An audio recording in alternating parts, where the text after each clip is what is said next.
की जंग वो नहीं जीत पाएगा। इसी वजह से अमेरिका पश्चिम एशिया से अपना बुरिया बिस्तर समेट रहा है। ये रिपोर्ट देखिए।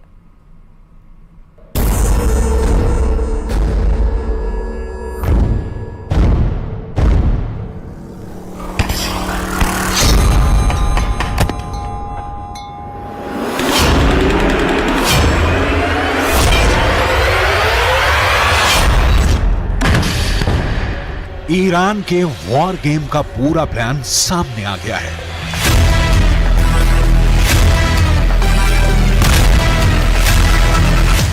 युद्ध के 70 दिन बाद पता चल गया है कि खुद ईरान ने इजरायल और अमेरिका के खिलाफ अपनी रणनीति से पर्दा उठाया है। ईरान ने बता दिया है कि उसका अगला वार क्या होगा, कहां होगा और कब होगा। ईरान ये तो पहले ही कह चुका है कि पश्चिम एशिया में बहुत बड़ा धमाका होने वाला है। ऐसा धमाका जो कयामत ला देगा, जो सब कुछ मिट्टी में मिला देगा, जिसे ना इजरायल रोक पाएगा ना अमेरिका।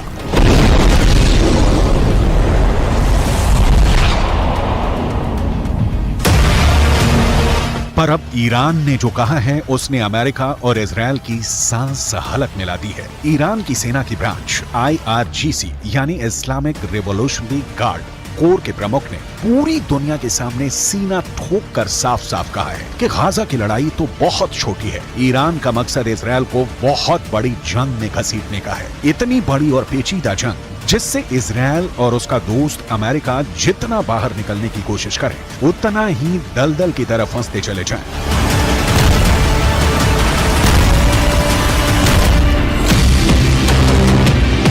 ईरान के इस वॉर गेम में तो गाजा बस एक शुरुआती पॉइंट है।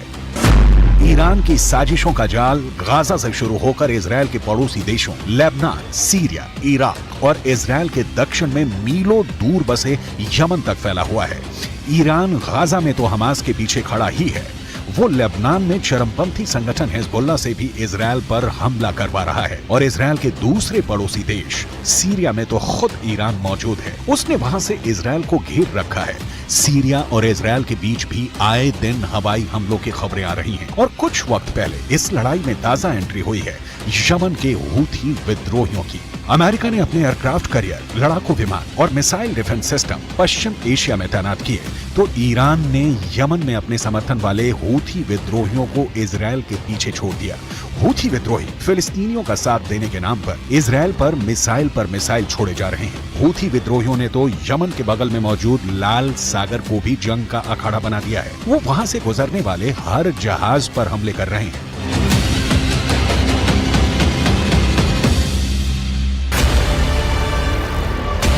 हूथी विद्रोहियों ने कसम खाई है कि जब तक इजरायल गाजा में शांत नहीं होगा तब तक लाल सागर से उसका एक जहाज नहीं निकलेगा। हूथी लड़ाके लाल सागर में इतने हमले कर रहे हैं कि खौफ के मारे जहाज कंपनियों ने वो रूट पकड़ने से ही तौबा कर ली है। इस वजह से एशिया से यूरोप और यूरोप से एशिया जाने वाले पानी के जहाजों को पूरे के पूरे अफ्रीकी महाद्वीप का लंबा चौड़ा चक्कर लगाना पड़ रहा है, जिससे सफर महंगा हो रहा है और पूरी दुनिया पर उसका असर पड़ने लगा है।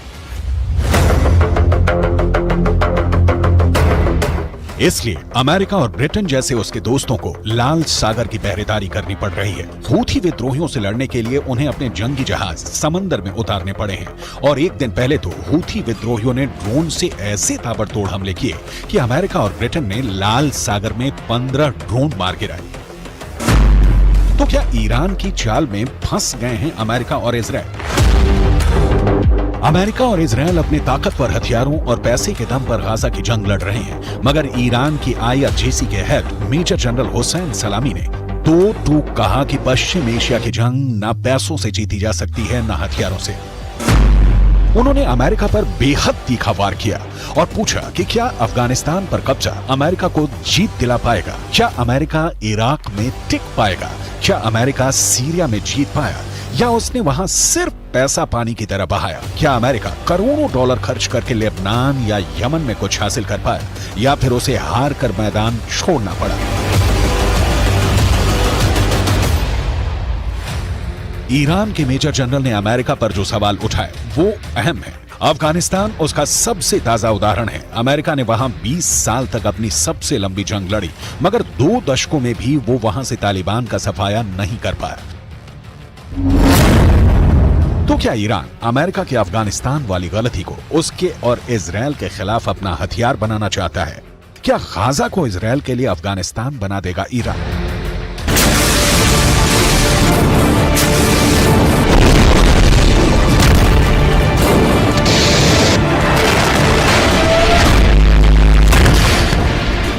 क्या ईरान इजराइल का वही हश्र करने वाला है जो इराक, अफगानिस्तान और सीरिया में अमेरिका का हुआ?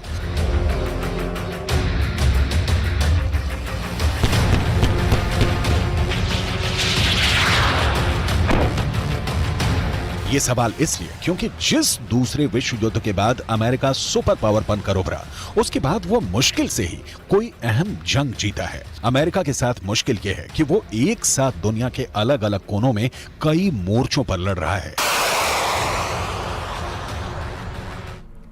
और जयपुर से बड़ी खबर आपको बता दें, जेजेएम यानी कि जल जीवन मिशन में भ्रष्टाचार का महा बड़ा खुलासा हुआ है।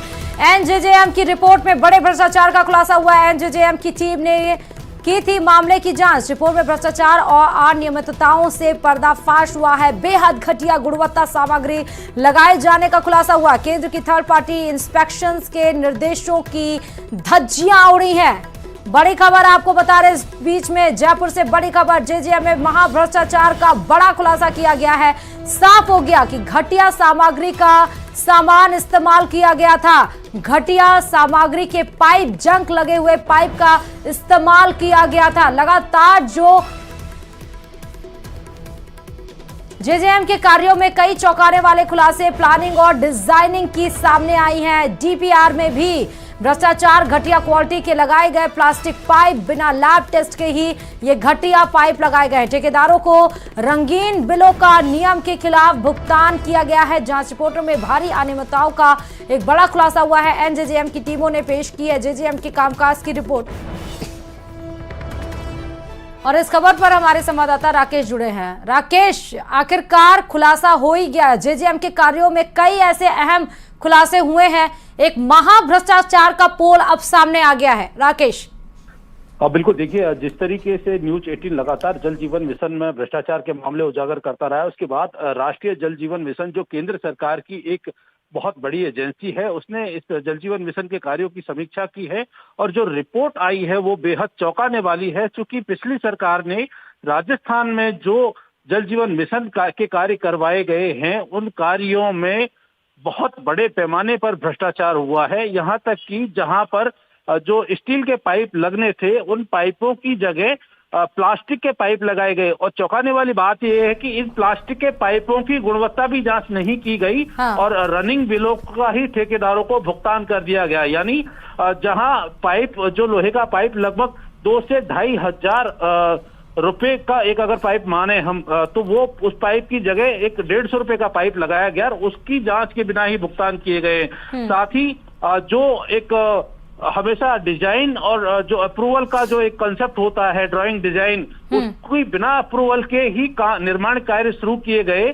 यानी जो नींव रखी गई जल जीवन मिशन के कार्यों की, उनमें भी भ्रष्टाचार सामने आया है। जल जीवन मिशन के कार्यों के लिए एनजेजेएम की टीम ने राजस्थान के कई जिलों का दौरा किया। उन तमाम जिलों में जब जांच की गई तो ये सामने आया कि इस भ्रष्टाचार में सिर्फ ठेकेदारी शामिल नहीं थे, बल्कि जलदाय विभाग के उच्च अधिकारी भी शामिल थे। क्योंकि जिस तरीके से भुगतान किया गया है कार्यों का, वहां पर थर्ड पार्टी इंस्पेक्शन के दिशा निर्देश जो है केंद्रीय जल शक्ति मंत्रालय ने जारी किए थे और थर्ड पार्टी इंस्पेक्शन के बाद ही इन बिलों का भुगतान होना था। लेकिन यहाँ राजस्थान में जो निर्माण कार्य हुए हैं, उनकी जांच के लिए थर्ड पार्टी के लिए मैन पावर ही नहीं था। यानी बिना कार्यों की गुणवत्ता, बिना निर्माण सामग्री की गुणवत्ता की जांच के ही जो अधिकारियों ने ठेकेदारों को बिलों का भुगतान किया है। इसमें सबसे बड़ी बात यह है कि जिन फर्मों को ब्लैकलिस्ट होना चाहिए था, एनजेजेएम की टीम ने अपनी रिपोर्ट में लिखा है कि ऐसे ठेकेदारों को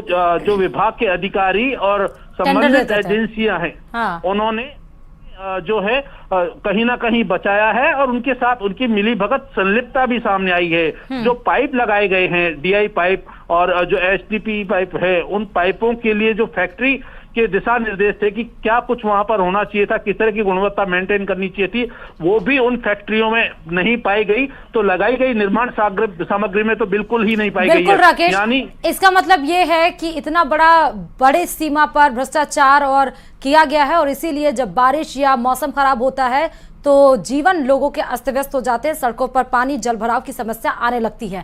बहुत बहुत शुक्रिया राकेश तमाम जानकारी देने के लिए इस खबर पर। तो जेजेएम में महाभ्रष्टाचार का महाखुलासा हुआ है। नेशनल यानी कि केंद्र जल जीवन मिशन ने